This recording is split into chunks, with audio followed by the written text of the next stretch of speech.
Hello Ram Ram दोस्तों। मैं अमित कुमार आप सभी का आपके अपने YouTube channel the brain education पर स्वागत करता हूं। तो आप सभी को पता ही होगा कि हमने एच टेट के लिए सामाजिक विज्ञान के चैप्टर वाइज एमसीक्यू स्टार्ट किए हुए हैं। इससे पहले हमने ना 5 चैप्टर कंप्लीट कर लिए हैं। आज हमारा छठा चैप्टर होगा मौर्योत्तर काल। तो आप सभी को बताना चाहते हैं कि हम ना भाई एक चैप्टर के अराउंड 30 से 40 इंपॉर्टेंट क्वेश्चन करते हैं और वो भी आपको 5 मिनट से पहले आपका कवर करवा देते हैं।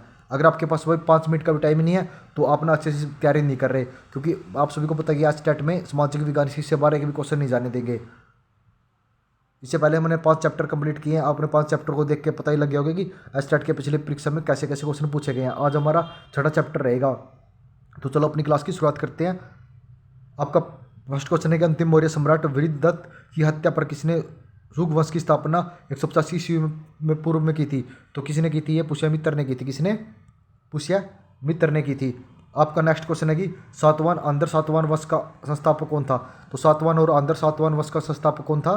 तो ये सीमुख थे। कौन थे? सीमुख थे। सातवान वंश का महानतम शासक किसे माना जाता है? तो सातवान वंश का महानतम शासक गौतमीपुत्र सतकर्णी को माना जाता है। आपका नेक्स्ट क्वेश्चन निम्नलिखित में से वह महानतम कुषाण नेता, यहाँ पर कुषाण नेता कौन था जो बौद्ध बन गया था? तो कौन सा कुषाण नेता था जो बौद्ध बन गया था? तो एक कनिष्क था। कौन थे? कनिष्क थे। कनिष्क की राजधानी थी। तो कनिष्क की राजधानी क्या थी? तो आप सभी ने बताना कि कनिष्क की राजधानी पुरुषपुर थी। कौन थी कनिष्क की राजधानी? पुरुषपुर थी। भारत में सर्वप्रथम स्वर्ण मुद्रा किसने चलाई थी? तो भारत में सबसे पहले स्वर्ण की मुद्रा किसने चलाई थी? इंडो बैक्टीरियन ने चलाई थी। आपका नेक्स्ट क्वेश्चन निम्नलिखित में से किसने सोने के सार्वजनिक शुद्ध सिक्के जारी किए थे? तो सोने के सबसे ज़्यादा शुद्ध सिक्के किसने जारी किए थे? तो कुषाणों ने जारी किए थे। आपका नेक्स्ट क्वेश्चन निम्नलिखित में से कनिष्ठ के समकालीन कौन थे? तो कनिष्ठ के समकालीन कौन कौन थे? तो एक तो नागार्जुन थे, अश्वघोष थे और वसुमित्र थे। तो इसका आप आंसर हो जाएगा ऑप्शन नंबर बी। कौन कौन? नागार्जुन, अश्वघोष और वसुमित्र थे। भारत के मानव रेशम मार्ग या सिल्क रूट किसने प्रारंभ किया था? तो भारत में सिल्क रूट को किसने प्रारंभ किया था? रेशम मार्ग को कनिष्क ने प्रारंभ किया था। आपका नेक्स्ट क्वेश्चन है निम्नलिखित में से किसने बड़े पैमाने पर स्वर्ण मुद्राएं या सोने की मुहर चलाई थी? तो सबसे पहले सोने की मुद्राएं किसने चलाई थी? कुषाण शासकों ने चलाई थी। आपका नेक्स्ट क्वेश्चन होगा चरक और नागार्जुन किसके दरबार को शोभा थे? तो चरक और नागार्जुन ये कनिष्क के दरबार में शोभा करते थे। आपका नेक्स्ट क्वेश्चन हो जाएगा शक पर प्रारंभिक किस सम्राट के शासनकाल में 78 ईस्वी में हुआ था? तो शक किसके सम्राट के काल में हुआ था? ये कनिष्क के काल में हुआ था।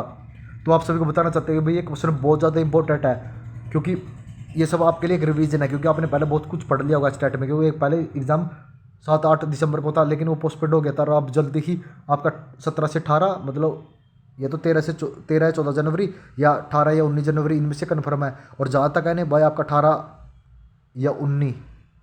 19 जनवरी को आपका एग्जाम 100% है। तो आप सभी देख लो, आपके पास 20 दिन का टाइम है। अगर आप भाई 20 दिन हमारे साथ जुड़े रहोगे ना, आपका भाई सामाजिक विज्ञान में एक भी क्वेश्चन हमारी सीरीज से बाहर नहीं मिलेगा। ये हमारा चैलेंज है। तो आपका नेक्स्ट क्वेश्चन है किस सातवान नरेश ने गाथा सप्तमी नामक महत्वपूर्ण कृति की रचना की थी? तो गाथा सप्तमी महत्वपूर्ण कृति की रचना किसने की थी? तो यह कृति की रचना की थी हाल ने। किसने की थी? हाल ने की थी। सातवान शासकों की राजकीय भाषा कौन सी थी? तो सातवान शासकों की राजकीय भाषा प्राकृतिक भाषा थी। विक्रम शब्द कब से प्रारंभ हुआ? तो विक्रम शब्द 57 ईस्वी पूर्व से प्रारंभ हुआ था। जो कला शैली भारत और ग्रीक यूनानी शैली को सम्मिश्रण थी उसे कहते हैं? तो उसे गंधार शैली कहा जाता है। क्या कहा जाता है? गंधार शैली कहा जाता है। कला की गंधार शैली किसके शासनकाल में पनपी थी? तो कला की गंधार शैली कनिष्क के शासनकाल में पनपी थी। किसके में? कनिष्क के में। मोस्ट इंपॉर्टेंट क्वेश्चन है भाई, इस क्वेश्चन को नोट कर लो। किस राजा के शासनकाल में ईसाई धर्म प्रचारक सेठ थॉमस भारत आया था? तो सेठ थॉमस कौन से ईसाई शासनकाल में आया था? गंदो फर्निस आया था। किसके? गंदो फर्निस है भाई। ये थोड़ा सा ये ना पीडीएफ थोड़ी सी बुला रहा है, कृपया भाई इसको इग्नोर कर दो। तो आपका आज ना छठा चैप्टर कंप्लीट हो चुका है और ये छठा चैप्टर हमने ना 4 मिनट में कंप्लीट कर लिया। अगर आपके पास भाई 4 मिनट का भी टाइम नहीं है तो आप ना अच्छे से तैयारी नहीं कर रहे भाई। अभी यही बोलता हूँ कि भाई मत करो तैयारी। फिर अगर आपके पास 4 मिनट का भी टाइम नहीं है तो तैयारी को छोड़ दो, क्योंकि घर वालों को भी धोखा दे रहे हो। इससे बेटर है कि अपना कोई काम धंधा देख लो। ये क्वेश्चन इतने ज़्यादा इंपॉर्टेंट है कि भाई सिर्फ एक बार हम पर विश्वास करो भाई। सीटेट वालों ने विश्वास किया था, उनके ना 90% क्वेश्चन आए थे। और एस्टेट वाले पर तुम भी विश्वास करके देखो। जिस दिन एग्जाम देकर बाहर निकलोगे ना भाई, आप खुद बोलोगे कि हमने कहीं से पढ़ा है खुद। अब अब मैं ये नहीं बोलता कि अब भाई आप लाइक करो शेयर करो, लेकिन नहीं, जिस दिन एग्जाम दे के आओगे आपको पता लग जाएगा कि कहाँ से क्वेश्चन आया। उस दिन पर पक्का 100 बंदों के पास शेयर कर देना कि हमने यहाँ से पढ़ा है।